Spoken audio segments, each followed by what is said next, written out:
Welcome to iPhone Post.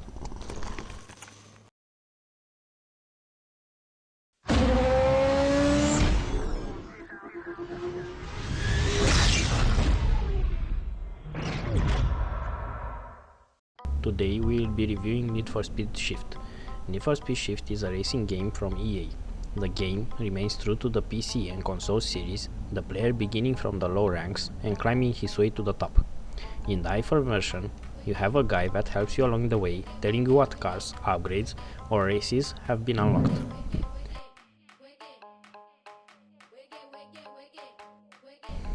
The graphics of the game are really good, the player being taken to 3 different cities during the game: Chicago, London and Tokyo, each with its own time of day and weather. The interface is well adjusted, the player on the lowest difficulty setting having to worry only about braking with a tap anywhere on the screen, or using the nitro that is on the lower right of the screen. The smoke the wheels make when you accelerate at the starting line or while you drift adds a lot to the realism of the game.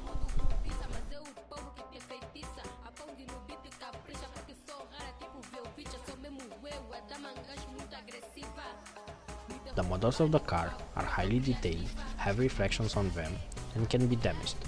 For example, the windshield breaks while in the driver camera if you hit something. There is a high-speed effect that usually appears when you use the nitro, unfocusing the view a little, so it's much easier to lose control. Another cool effect is that if you bump into cars, you see sparks coming out of the paint of both cars.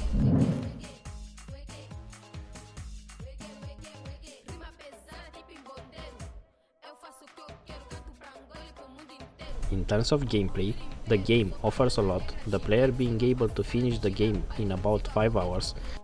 The difficulty setting can be adjusted along with the controls, the player being able to choose if the game auto brakes for him or if the shifting is done automatically or not. Through the game, the player can play various types of races through the cities mentioned before, and also do a world tour that is basically a mix of races through these cities. There are 6 types of races: circuit, sprint, drift, time trial, driver duel, in which you have to race against the AI that drives the same car as you, and eliminator, in which the last car at the end of a lap gets eliminated. The game features a star system that is used to unlock tracks, the player not having to finish all races in the first position to access the next track, but rather amass the amount of stars needed for the next track. Also, the star system is a good way to make the player replay a track in order to gather all the stars for that track, sometimes being impossible to do it in the first run.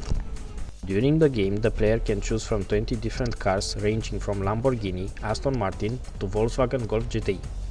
A lot of cars from the PC version are present on the iPhone version, including the Mazda RX-8. In terms of upgrades, there are 2 ways to improve your car: performance and visually.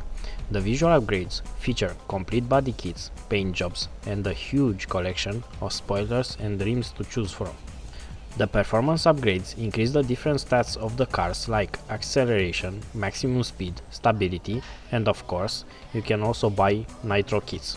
In my opinion, the problem with buying cars is that you have to play the same races over and over in order to amass the huge amount of money needed to buy the high-end cars. This could have been avoided if more races were available or the cars would have been less expensive.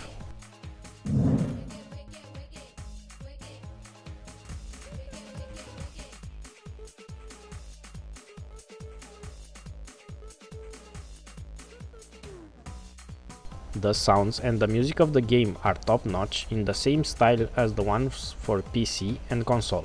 I found nothing wrong with them, especially since you can even choose what songs you want to play from your library, so if I miss anything concerning the sounds, that would be a subwoofer system in the back of the car. To sum it all, the game looks and sounds really good, has a lot of playtime that can be extended by racing against friends via Bluetooth or Wi-Fi. In our opinion, the game deserves an 8 out of 10. Thank you for watching.